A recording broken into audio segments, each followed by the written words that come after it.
It was a bright sunny day on his 13th birthday when the first thing he saw in the morning was a chocolate cake. He was super excited. He blew out the candle and he continued the day with his parents. He was then given a box. It was perfectly wrapped with no errors. There was even a leaf stuck to it. He asked Mom, "What is this?" Mom had a puzzled expression. Maybe she didn't even know what it was. Milo ripped open the box and found it was a book. He was uninterested in it at all. He spends most of the time on his computer when he has nothing to do. For days, he left it on his room untouched. He then tried getting rid of it since he hated books. His first thought was to throw it, and he did just that. The next day, he woke up and the book appeared on his table. It had a note that said, "Discover and save us, Milo." He thought his mom had tricked him into reading it. He tried many other ways, even burning it didn't do the trick. He then gave up. Suddenly, he felt interested, so he picked it up and read it. It was about plants and what humans are doing to them and their scientific facts. He read it for days and days and he never let go of that book. One day, he read it till midnight. He felt so tired he took a little nap. The second his eyes had opened, he was stunned to see everything around him. Everything was enormous. The trees, the grass, and the sky, they were high. It looked like he had shrunk down to the size of an ant. Beside him was a red backpack, and he finds his plant book inside. He starts walking around hoping to find a way out of the situation. After hours and hours of walking, he reached a large busy area but no one was inside. The massive gates were locked tight. He knocked and 2 soldiers came out and let him in. Inside was a kingdom of plants. Flowers were everywhere. It felt like stepping into a giant photo booth of nature. Plant people walking everywhere. Some were chatting, selling goods, and even playing at the playground. They were all very kind and welcoming. He was then brought to a castle with flowers covering the walls. Inside, he met the Rose Queen, controller of the plant kingdom. Her dress was made out of sparkly rose petals. It sparkled, showing her true greatness to the kingdom. She was for sure not human. She had light green skin covering her whole body. Milo was fascinated, but he was still wondering, how did he end up there? Where am I?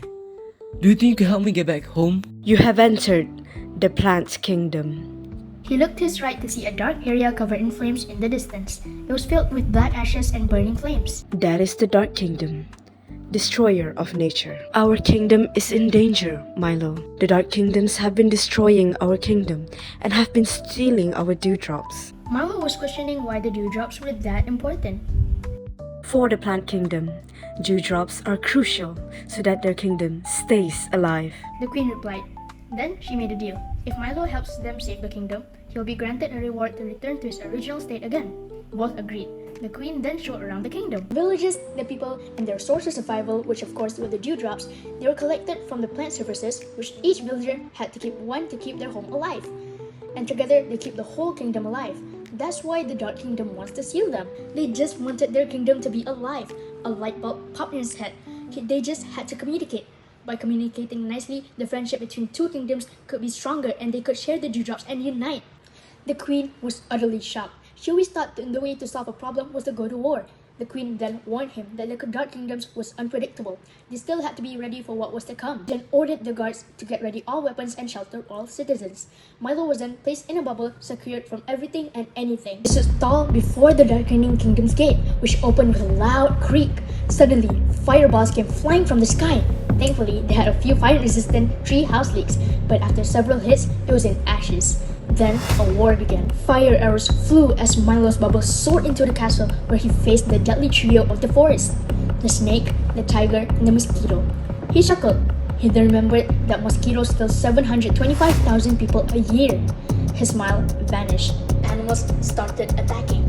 Clawing and piercing his bubble, the snake wrapped around him, holding him still for the mosquito's feast. Milo thought it was the end. He'd never see his parents again.